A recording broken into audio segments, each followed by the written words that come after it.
குலதெய்வம் ஸ்ரீ மாரியம்மனின் அருளாசியோடு நான் உங்கள் ஜோதிடர் ஸ்ரீமதி கவிதா சக்திவேல், திருப்பூரிலிருந்து. இன்றைய தகவல்: பஞ்சமி திதியின் சிறப்புகள். அமாவாசை அல்லது பௌர்ணமி திதியிலிருந்து அடுத்து வரும் 5வது திதி பஞ்சமி திதியாகும்.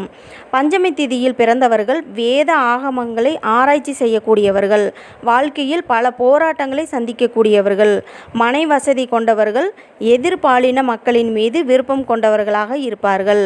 பஞ்சமி திதி அன்று யாத்திரை, உபநயனம், விவாகம், தேவதா பிரதிஷ்டை, சாந்தி செய்தல், புஷ்டி தரும் காரியங்கள் ஆகியவை செய்ய உகந்த திதியாகும்.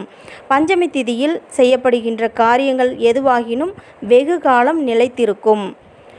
பஞ்சமி திதியன்று ஸ்ரீ வாராகி அன்னை கோவிலுக்கு சென்று பஞ்சமுக விளக்கேற்றி ஓம் ஷியாமிலாய வித்மகே ஹலஹஸ்தாய தீமகி தன்னோ வாராகி பிரச்சோதயாத் என்ற காயத்ரி மந்திரத்தை 108 முறை உச்சரித்து